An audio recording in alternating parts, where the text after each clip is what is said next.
Hello student, my name is Neetu. Today we discuss अध्याय 3 NCERT का है ये अध्याय 3 भोजन संग्रहण से उत्पादन तक।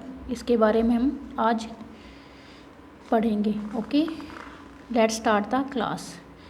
नेनुओं का भोजन। कौन है नेनुओं? ये लड़की है, ठीक है। आज नेनुओं अपना पसंदीदा खाना खा रही थी। जो नेनुओं थी अपना पसंदीदा खाना खा रही थी। क्या खा रही थी खाने में? चावल, स्क्वाश, कद्दू, बीन्स और गोश्त। ये सब चीज़ें ये खा रही थी, ठीक है। स्क्वाश, कद्दू और बीन्स उसकी नानी ने अपने घर के पिछवाड़े के छोटे से बगीचे में उगाया था। कहाँ पे उगा रखी थी उसकी नानी ये सब चीज़ें? अपने बगीचे के, अपने घर के पिछवाड़े में उनके बगीचा था, उसमें उगाई हुई थी। ओके। खाते खाते नेनुओं को पिछले दिनों अपनी स्कूल की तरफ से की गई यात्रा के दौरान मध्य प्रदेश में खाए खाने की याद आ गई। उसे किसकी याद आ गई? मध्य प्रदेश में उसने खाना खाया था अपनी स्कूल की यात्रा के दौरान, उससे उसकी याद आ गई, ठीक है। उस खाने की याद आ गई। ओके। वह कितना मसालेदार था, पर वह ऐसा क्यों था? अब वो सोचती है कि वह मसालेदार क्यों था, वह इतना मसालेदार क्यों था, वह सोचने लग जाती है। ओके, अब हम इसके बारे में पढ़ेंगे, ठीक है। विभिन्न प्रकार के भोजन।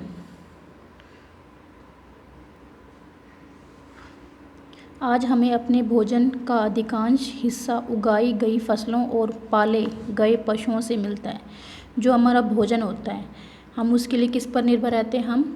हम फसल उगाते हैं उस पर, और जो हमारे पालतू पशु होते हैं उन पर रहते हैं हम भोजन के लिए निर्भर। ओके। भिन्न भिन्न फसलों को उगाने के लिए भिन्न भिन्न जलवायु की आवश्यकता पड़ती है।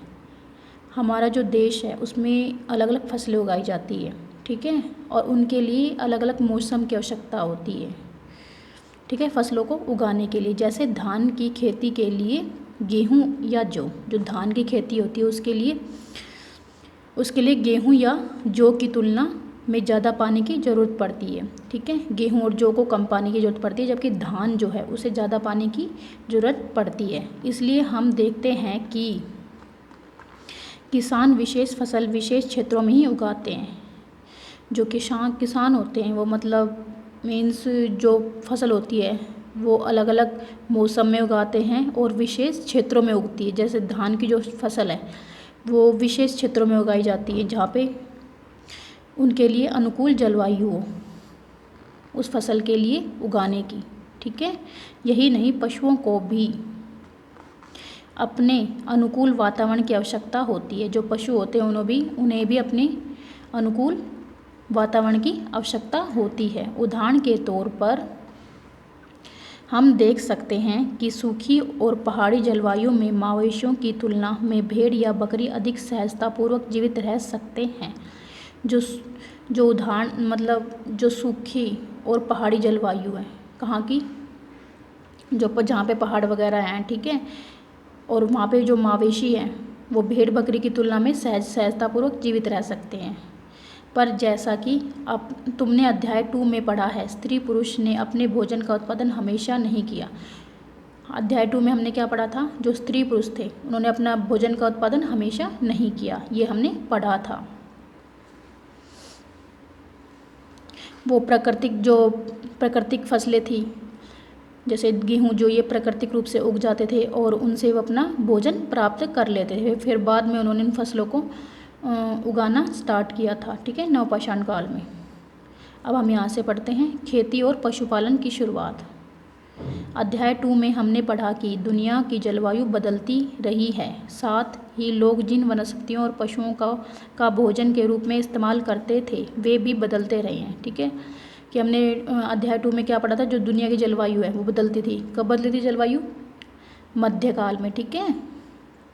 और वनस्पतियों और पशुओं के भोजन के रूप में इस्तेमाल करते थे, और जो क्या करते, जो वनस्पतियाँ थी, जो पेड़ पौधे थे, उन्हें खाने के रूप में इस्तेमाल करते थे, और पशुओं को भी भोजन के रूप में इस्तेमाल करते थे। लोगों का ध्यान कुछ बातों की ओर गया, जैसे खाने योग्य वनस्पतियाँ कहाँ कहाँ मिल सकती है। जो लोग थे मतलब वो ध्यान रखने लगे कि जो खाने वाली वनस्पतियाँ वो कहाँ कहाँ मिल सकती है। बीज कैसे अपनी डंठल से टूट कर गिरते हैं, जो बीज होते हैं वो अपनी डंठल से कैसे टूटकर गिरते हैं, गिरे बीजों का अंकुरण और उनसे पौधे का निकलना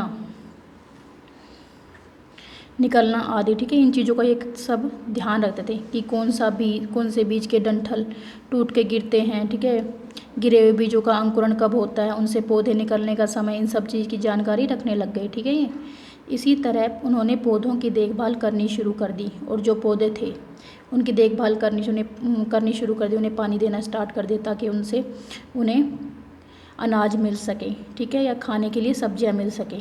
चिड़ियों और जानवरों से पौधों की सुरक्षा की होगी ताकि वे ठीक से बढ़ सके। जो चिड़िया थी और जानवर थे जैसे गाय बैल वगैरह, इन सब चीज़ों से इनकी सुरक्षा की ताकि ये इन्हें खा ना जाए और फसल को बर्बाद ना कर दें और उनके बीज पक सकें। ठीक है, अगर फसल पहले ही ख़राब हो जाएगी तो उनके बीज कैसे पकेंगे, इसलिए चिड़िया जानवरों से सुरक्षा करते थे किसकी, फसल की, ताकि उनके बीज पक सके। इस प्रकार धीरे धीरे वे कृषक बन गए। और क्या बन गए, फिर धीरे धीरे कृषक बन गए। वे अपनी फसल की देखभाल करते रहे तो वे धीरे धीरे क्या बन गए, कृषक बन गए। ओके, इसी तरह लोगों ने अपने घरों के आसपास चारा रखकर जानवरों को आकर्षित कर उन्हें पालतू बनाया।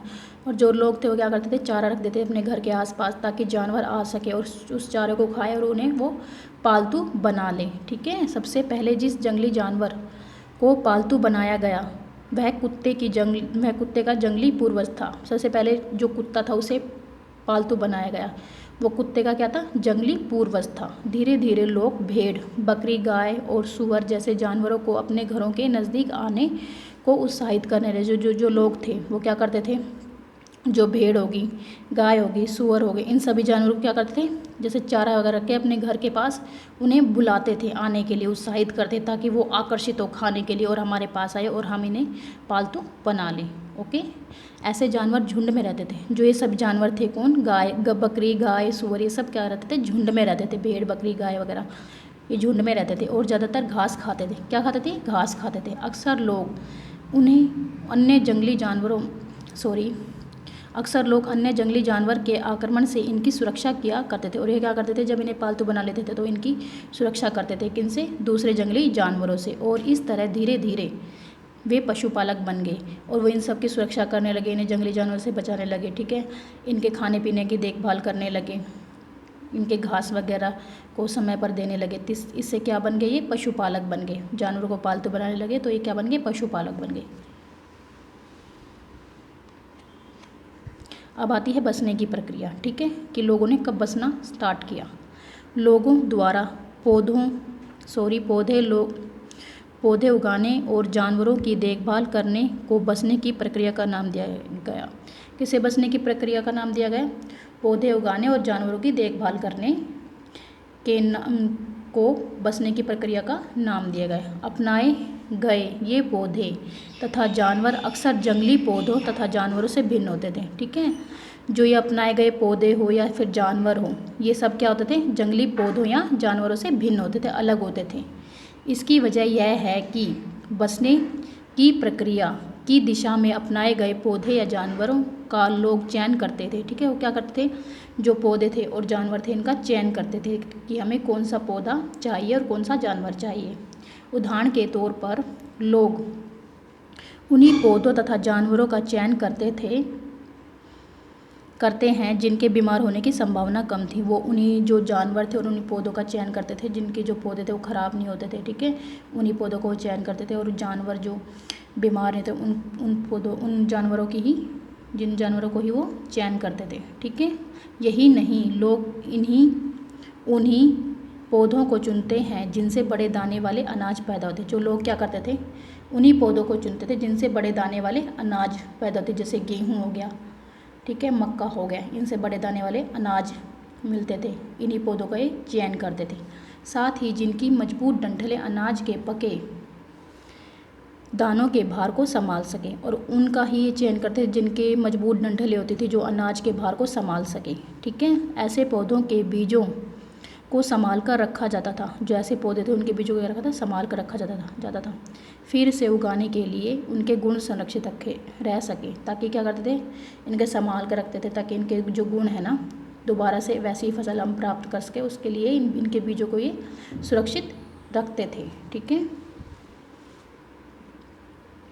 उन्हीं जानवरों को आगे प्रजनन के लिए चुना जाता है जो आमतौर पर अहिंसक होते थे, और उन्हीं जानवरों को प्रजनन मतलब जैसे बच्चा देते थे, प्रजनन जैसे ज़्यादा, जिनकी संख्या ज़्यादा बढ़ सके, जो ज़्यादा बच्चे दे सके, या फिर जिनकी ज़्यादा संख्या आगे बढ़ सके, उन्हीं जानवरों को चुनते थे।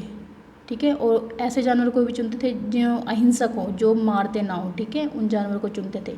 इसलिए हम देखते हैं कि पाले गए जानवर तथा कृषि के लिए अपनाए गए पौधे जंगली जानवरों तथा पौधों से धीरे धीरे भिन्न होते गए।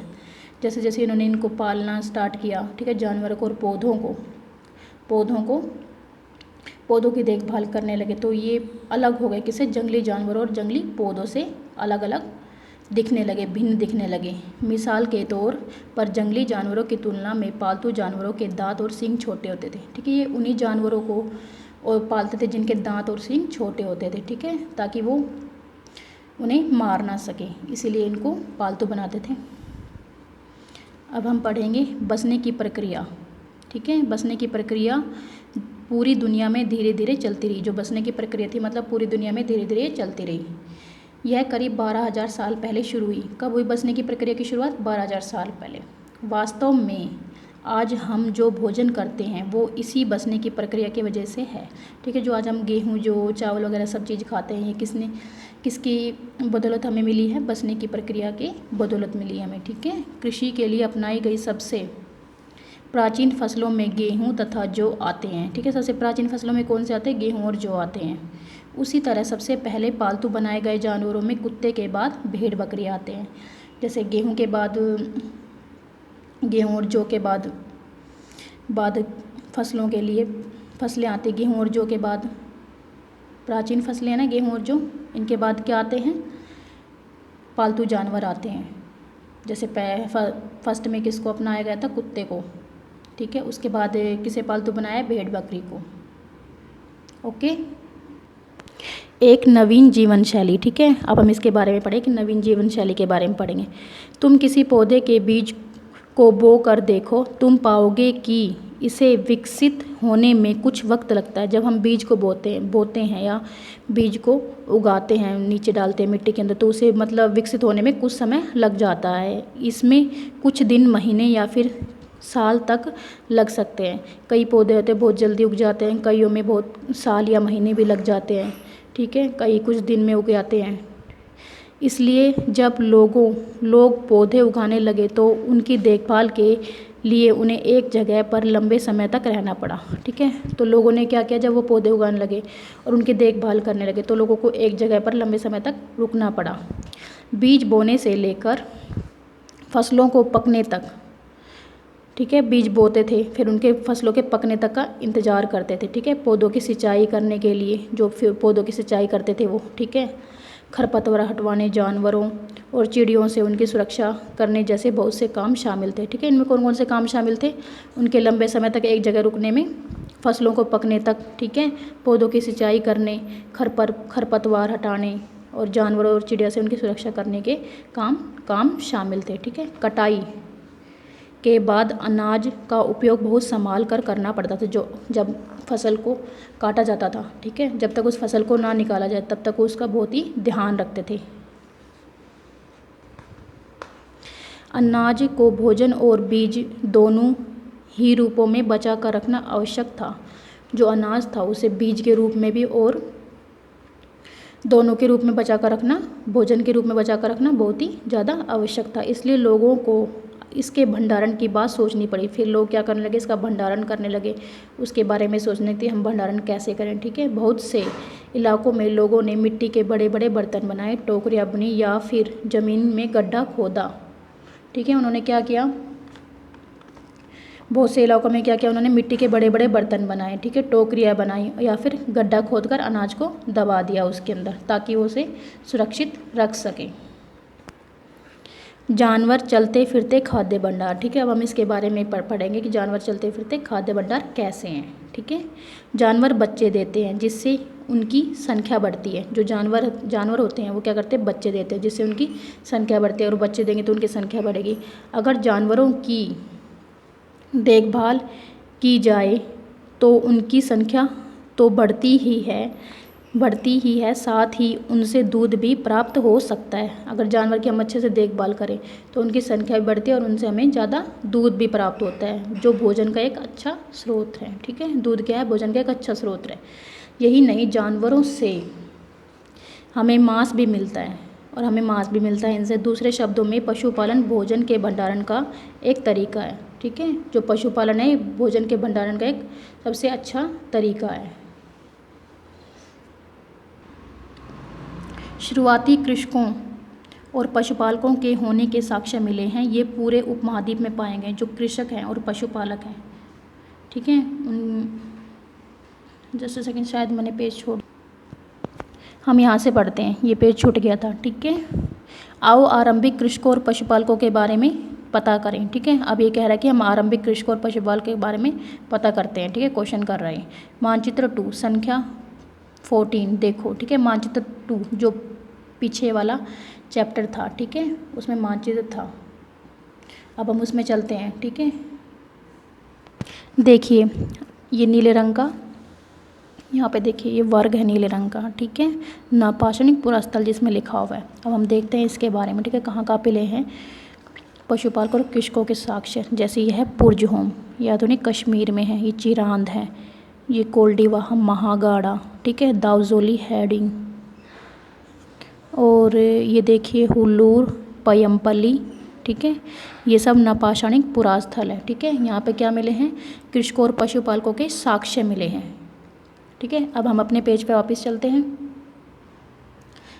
इन स्थलों से क्या मिले, शुरुआती कृषकों और पशुपालकों के होने के साक्ष्य मिले हैं। ठीक है, ये पूरे उपमहाद्वीप में पाए गए हैं। इनमें सबसे महत्वपूर्ण पश्चिमोत्तर क्षेत्र में, आधुनिक कश्मीर में और पूर्वी तथा दक्षिण भारत में पाए गए हैं। कहाँ कहाँ पाए गए हैं, पश्चिमोत्तर क्षेत्र में, उपमहाद्वीप के, आधुनिक कश्मीर में, पूर्वी और दक्षिण भारत में पाए गए। ओके,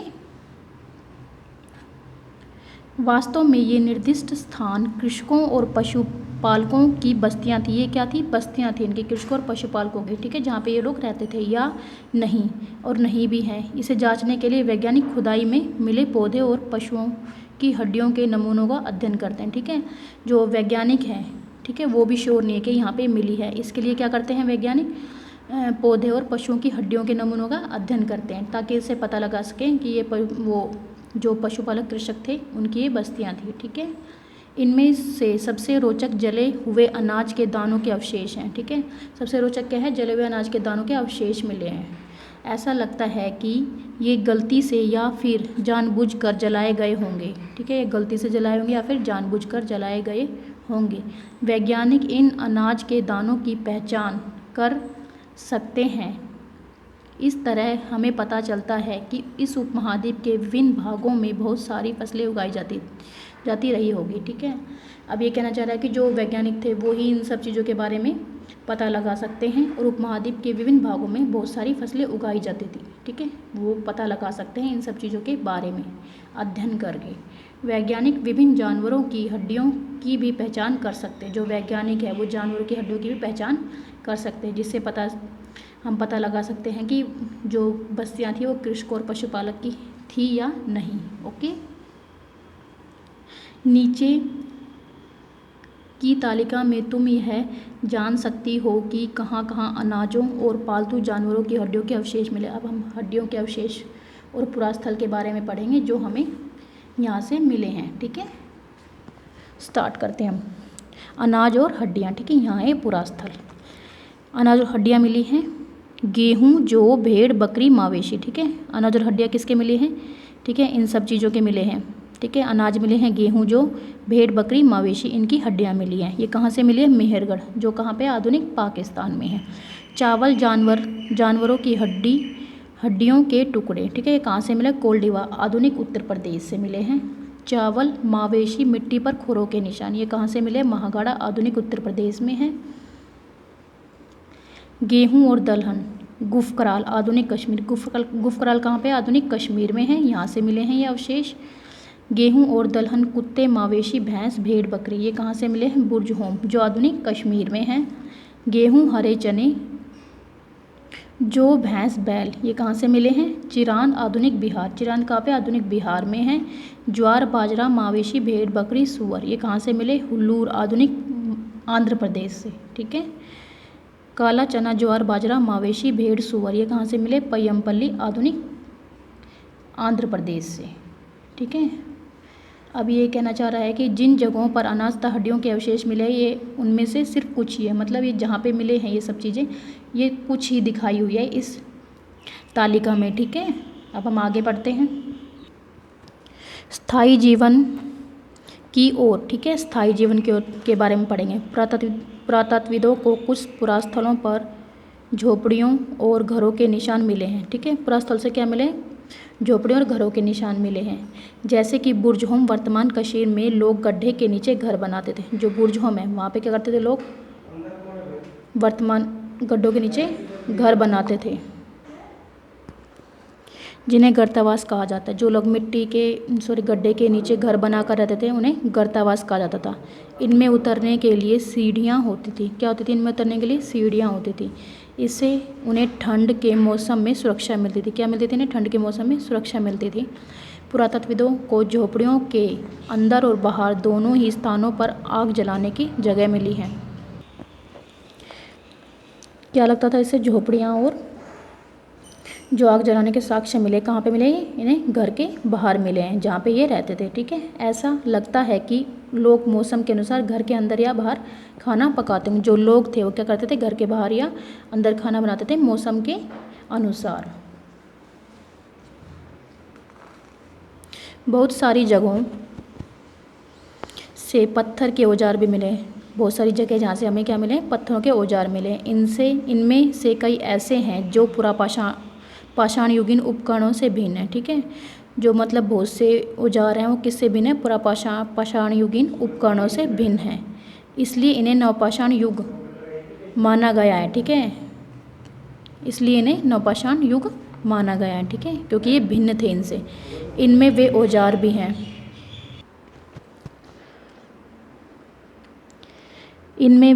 भी हैं जिनकी धार को और अधिक पैना करने के लिए उन पर पॉलिश चढ़ाई जाती थी। ठीक है। जो नवपाषाणकालीन औजार हैं उन पर उन्हें पैना करने के लिए क्या चढ़ाई जाती थी? पॉलिश चढ़ाई जाती थी। ठीक है। ओखली और मूसल का प्रयोग अनाज तथा वनस्पतियों से प्राप्त अन्य चीज़ों को पीसने के लिए किया जाता था। जो ओखली और मूसल है उनका प्रयोग मसालों और वनस्पतियों को पीसने के लिए किया जाता था। ठीक है। अनाज, वनस्पतियाँ, ठीक है, उनको पीसने के लिए किया जाता था।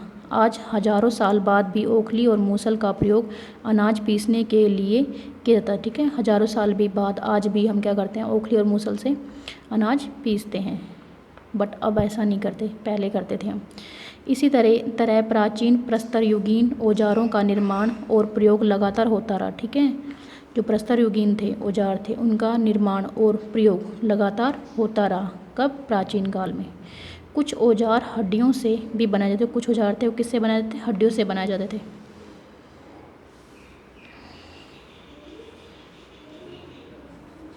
नवपाषाण युग के पुरास्थलों से कई प्रकार के मिट्टी के बर्तन मिले हैं। ठीक है। क्या मिले? मिट्टी के बर्तन भी मिले हैं।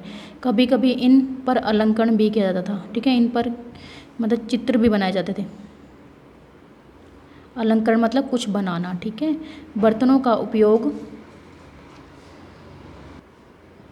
चीज़ों को रखने के लिए किया जाता था। जो बर्तन थे उनका उपयोग किस लिए किया जाता था? चीज़ों को रखने के लिए किया जाता था। धीरे धीरे लोग बर्तनों का प्रयोग खाना बनाने के लिए भी करने लगे। फिर क्या करने लगे लोग? बर्तनों का प्रयोग खाना बनाने के लिए भी करने लगे। चावल, गेहूँ तथा दलहन जैसे अनाज अब आहार का महत्वपूर्ण हिस्सा बन गए। जो चावल थे, गेहूँ थे और दलहन, वो किसका महत्वपूर्ण हिस्सा बन गए? हमारे खाने का। ठीक है। इसके साथ ही अब लोग कपड़े भी बुनने लगे थे। जो लोग थे वो क्या करते थे? कपड़े भी बुनने लगे थे। इसके लिए कपास जैसे आवश्यक पौधे उगाए जा सकते थे। कपड़े बनाने के लिए क्या करते हो? कपास जैसे पौधों को उगाते थे।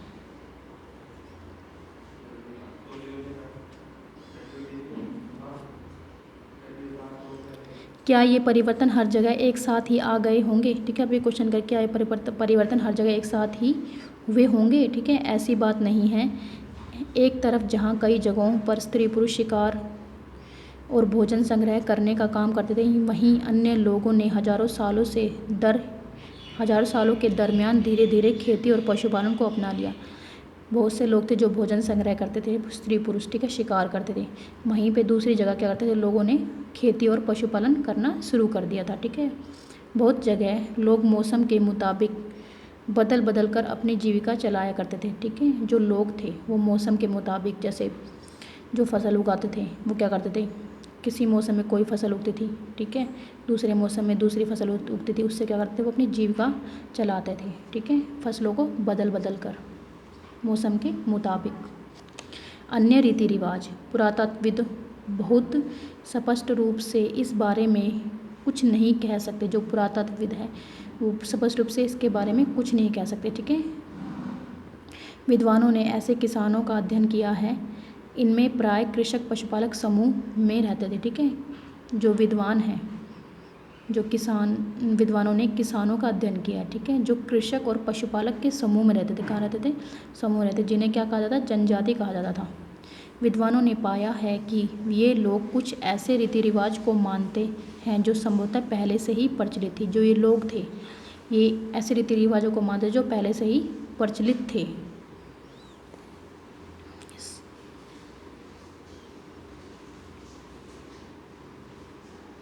जनजाति के बारे में पढ़ेंगे हम। प्राय जनजाति वे लोग छोटी छोटी बस्तियों में रहते। जो जनजाति के लोग थे वो कहाँ रहते थे, छोटी छोटी बस्तियों में रहते थे। ज़्यादातर परिवार एक दूसरे से संबंधित होते हैं और इस तरह के परिवारों के समूह मिलकर जनजाति का निर्माण करते थे। ये जो परिवार थे एक दूसरे से संबंधित होते थे और ये सभी परिवार मिलकर क्या करते थे, जनजाति का निर्माण करते थे। जनजाति के सदस्य शिकार, भोजन संग्रह, खेती, पशुपालन, मछली पकड़ने जैसे पेशे अपनाते थे। क्या करते थे, ये शिकार करते थे, भोजन का संग्रह करते थे, खेती करते थे और पशुओं को पालते थे, मछली पकड़ते थे। ये इन सब पेशों को अपनाते थे और अपना जीवन यापन करते थे। अक्सर महिलाएं खेती का सारा काम करती। जो महिलाएं होती थी वो खेती का सारा काम देखती थी। इसमें ज़मीन तैयार कर बीज बोने, पौधे की देखभाल करने से लेकर फसल काटने तक का काम शामिल था। जो महिलाएं क्या करती थी, ज़मीन तैयार करती थी, ठीक है, बीज बोने के लिए, पौधों की देखभाल करती थी और फसल काटने तक का ये सारा काम करती थी। कौन, महिलाएं। बच्चे पौधों की देखभाल करते थे और चिड़िया और जानवरों को दूर भगाते। जो बच्चे थे, छोटे पौधे थे, उनकी देखभाल करते थे, जो ताकि चिड़िया और जानवर आकर उन्हें ख़राब ना कर दें, ठीक है, नष्ट ना कर दें, ताकि वे पौधों और फसलों को नुकसान ना पहुँचाएँ। कौन, जो ये चिड़िया और जानवर हैं, ठीक है, अभी मैंने बताया नष्ट ना कर दें, ठीक है, ये देखभाल करते थे। कौन करते थे, बच्चे करते थे। महिलाएँ फसल दावकर अनाज कूटती पीटती थी, ठीक है। जो महिलाएं थी वो अनाज को क्या करती थी, पीसती थी, ठीक है।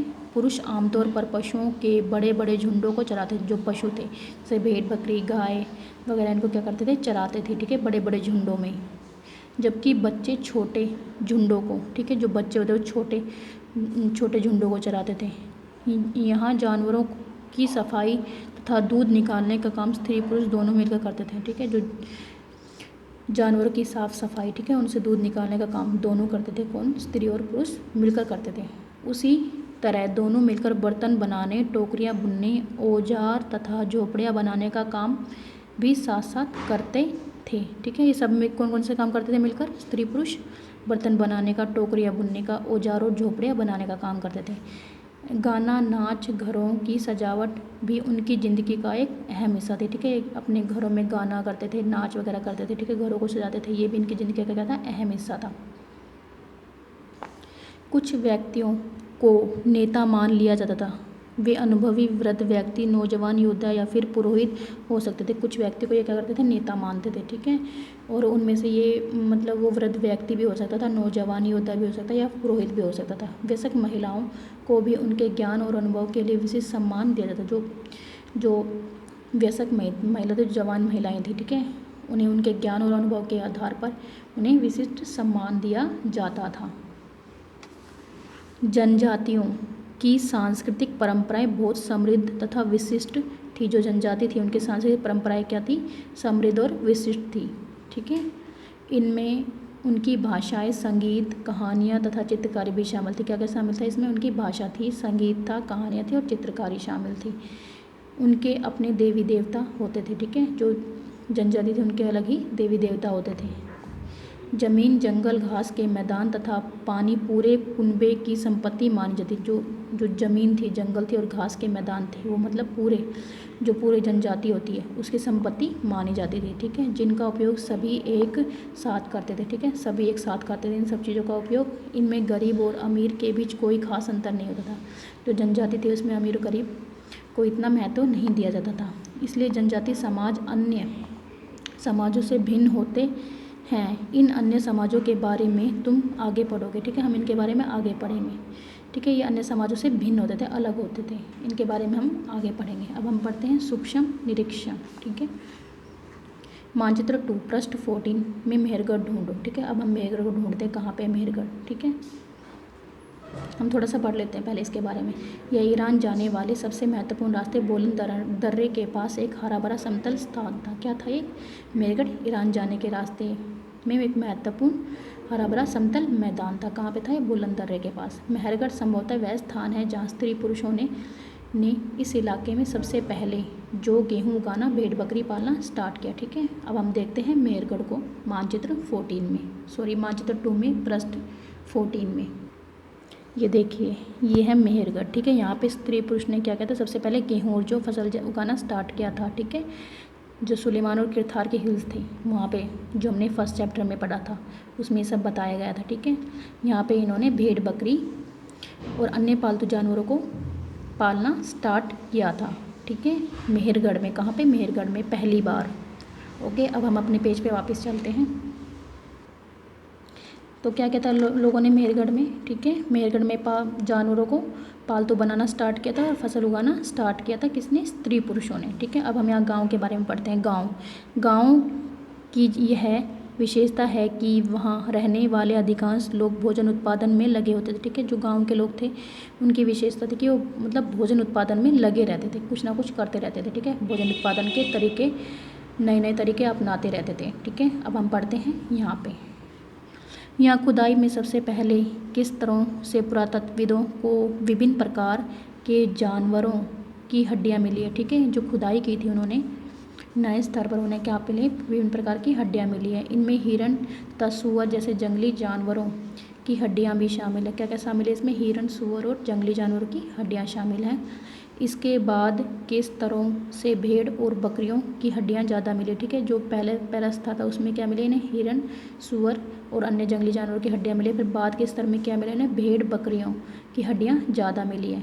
उसके ऊपर ज़्यादातर मवेशियों की ही हड्डियाँ मिली है। ठीक है, और जो उसके ऊपर क्या मिली है ना? ज़्यादातर मवेशियों की हड्डियाँ मिली है। ठीक है, इससे ऐसा लगता है कि ये लोग मवेशियों को पालने लगे थे। ठीक है, जो मेहरगढ़ के लोग थे वो क्या लगने लगा हमें कि जो ये लोग थे ये क्या करते थे? मवेशियों को पालने लगे थे।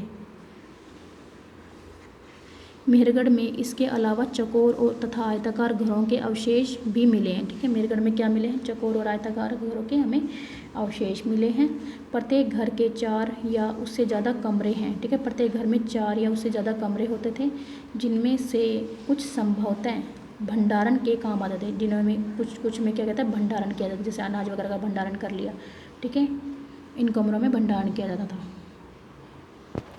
पहले और बाद के स्तर। ठीक है, अब हम इसके बारे में पढ़ते हैं। जब पुरातत्वविद किसी जगह की खुदाई करते हैं तो वे कैसे समझते हैं कि कौन से स्तर पहले के हैं और कौन से बाद के? ठीक है, ये क्वेश्चन है। ठीक है, क्वेश्चन कर रहे हैं। अब हम इसके बारे में पढ़ते हैं। इस चित्र को देखो, अब ये चित्र दिखा रखा है। ठीक है, मान लो लोगों ने सबसे पहले समतल भूमि स्तर 4 पर रहना शुरू किया। ठीक है, अब ये स्तर 4 है, इसमें लोगों ने रहना स्टार्ट किया। ठीक है, आमतौर पर लोग जहाँ रहते थे घर टूटने पर दोबारा वहीं घर बना लेते थे। जैसे ये यहाँ पे पहला स्तर ये है, जैसे ये टूट गया तो लोगों ने क्या किया? इसी के ऊपर घर बना लिया। ठीक है, टूटे फूटे सामान और कूड़ा करकट भी घरों के आसपास जमा होते रहते। जो टूटा फूटा है, जैसे कुछ भी है, वो कूड़ा करकट हो गया, वो घर के पास हमारे जमा होता रहता था। ठीक है, जिसमें कुछ भी हो सकता था। हमारा घर का जो हम चीज़ें यूज़ करते हैं, घरेलू चीज़ें, वो भी हो सकती है उस कूड़े करकट में। ठीक है, हम क्या क्या चीज़ें यूज़ करते हैं, वो सब चीज़ें होती है उसमें। इन कारणों से बस्ती की ज़मीन धीरे धीरे ऊंची होती जाती थी। ठीक है, क्या कारण था? कूड़ा करकट था, ज़मीन ऊंची होने का। ठीक है, जो इसमें दिखाया गया है। और फिर सैकड़ों सालों बाद वहाँ पर टीला बन जाता था। फिर क्या बन जाता था, यहाँ पर टीला बन जाता था। इसलिए जब टीले की खुदाई की जाती है तो उसका सबसे निचला स्तर सबसे पुराना होता है, ठीक है। जो स्तर है ये वाला टीले की, जो टीला है इसकी खुदाई कर जो ये निचले वाला स्तर है ये सबसे पहला स्तर माना जाएगा, ठीक है। तो उसका ये सबसे पुराना स्तर माना जाएगा। और इसके बाद के स्तर बाद के युगों के होते हैं, ठीक है। जो इसके बाद के स्तर ये फिर बाद के युगों के होंगे। यही ऊपरी तथा निचली तहें आमतौर पर स्तरों के रूप में जानी जाती है, ठीक है। यही ऊपरी तथा ये ऊपरी होगी, ये निचली स्तर, ये आमतौर पर ऊपर और नीचे के रूप में जानी जाती है। मृत्यु के बाद सामान्यतः मृतकों के सारे संबंधी उसके प्रति सम्मान जताते हैं, ठीक है। मृत्यु के बाद जो उनके सगे संबंधी होते थे वो उनके प्रति सम्मान जताते हैं। लोगों की आस्था है कि मृत्यु के बाद भी जीवन होता है। जो लोग थे वो ये मानते थे कि मृत्यु के बाद भी जीवन होता है, इसलिए कब्रों में मृतकों के साथ कुछ सामान भी रखते थे। जो कब्रें थी उनमें क्या करते थे, मृतकों के साथ कुछ सामान रखे जाते थे। मेहरगढ़ में ऐसी कई कब्रें मिली हैं। एक कब्र में एक मृतक के साथ एक बकरी को दफनाया गया, ठीक है। एक कब्र मिली जिसमें क्या, मेहरगढ़ में एक कब्र मिली जिसमें क्या है, मृतक के साथ बकरी को दफनाया गया है। संभवतः इसे परलोक में मृतक के खाने के लिए रखा गया होगा। जो परलोक था उसमें इसके खाने के लिए रखा गया, किसके लिए, मृतक के लिए। ठीक है, अब हमें देखते हैं ये वाला घर, मेहरगढ़ का घर का चित्र, ठीक है। ये मेहरगढ़ के घर का चित्र है, ठीक है, ये वाला, ओके। मेहरगढ़ के घर शायद ऐसे दिखते हों, ठीक है। जो ये दिखाया हुआ है इस तरीके के मेहरगढ़ के घर दिखते होंगे। तुम जिस घर में रहते हो उसके साथ इस तरह की क्या समानता है। अब ये कह रहा है कि जो जैसे अब हम इसी प्रकार के घर में रहते हैं उसमें इसमें क्या समानता है, ये क्वेश्चन कर रहा है, ठीक है। अब हम ये वाला देखते हैं। मेहरगढ़ की कब्र का एक चित्र, ये मेहरगढ़ के कब्र का चित्र है, ठीक है। क्या तुम बकरी के कंकाल को पहचान सकते हो। इसमें बकरी का कंकाल और इंसान के कंकाल को क्या तुम पहचान सकते हो, नहीं पहचान सकते हम, ठीक है। ये क्वेश्चन कर रहा है।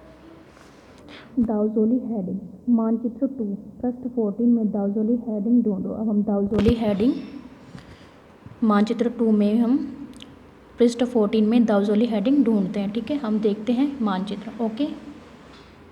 ये है दाउजोली हेडिंग। अब हम इसके बारे में पढ़ेंगे, किसके बारे में, दाउजोली हेडिंग के बारे में, ओके। हम अब अपने पेज पे वापस चलते हैं। अब हम पढ़ेंगे दाउजोली हेडिंग में, ठीक है, दाउजोली हेडिंग के बारे में। यह पुरास्थल चीन और म्यांमार की ओर जाने वाले रास्ते में ब्रह्मपुत्र की घाटी की एक पहाड़ी पर, कहाँ पर है ये पुरास्थल दाउजोली हेडिंग, चीन और म्यांमार जाने वाले ब्रह्मपुत्र की घाटी की एक पहाड़ी पर है, ठीक है। यहाँ खरल और मूसल जैसे पत्थरों के उपकरण मिले। क्या मिले यहाँ पे, खरल और मूसल जैसे पत्थरों के उपकरण मिले। इससे पता चलता है कि यहाँ लोग भोजन के लिए अनाज उगाते थे। क्या पता चलता है इससे, जो लोग थे यहाँ के वो क्या करते थे, भोजन के लिए अनाज उगाते थे। साथ ही यहाँ से जटराइट पत्थर भी मिला। क्या मिला, यहाँ से एक जटराइट पत्थर मिला है। संभवतः यह पत्थर चीन से आया होगा। कहाँ से आया होगा यह पत्थर, हम अनुमान लगा सकते हैं ये चीन से ही आया होगा। इसके अतिरिक्त इस पुरास्थल से काष्ठशम अति प्राचीन लकड़ी जो सख्त होकर पत्थर बन चुकी है, ठीक है। अति प्राचीन लकड़ी मिले जो सख्त होकर क्या बन चुकी है, पत्थर बन चुकी है, के औजार और बर्तन मिले। क्या मिले, इसके औजार और बर्तन मिले काष्ठशम लकड़ी के। अब हम यहाँ पे पढ़ते हैं अन्यत्र में, ठीक है। एटलस में तुर्की ढूंढो। अगर आपके पास एटलस है तो उसमें तुर्की को ढूंढो। नवपाषाण युग के सबसे प्रसिद्ध पुरास्थलों में एक चाताल ह्यूक तुर्की में है, ठीक है। ये पुरास्थल कहाँ पे, चाताल ह्यूक तुर्की में है, जहाँ दूर दराज स्थानों से कई चीज़ें लाई जाती थी और उनका उपयोग किया जाता था। दूर दराज से मतलब बहुत सारी चीज़ें लाई जाती थी जिनका उपयोग किया जाता था। जैसे सीरिया से लाया गया चकमक पत्थर। चकमक पत्थर कहाँ से लाया जाता था, सीरिया से।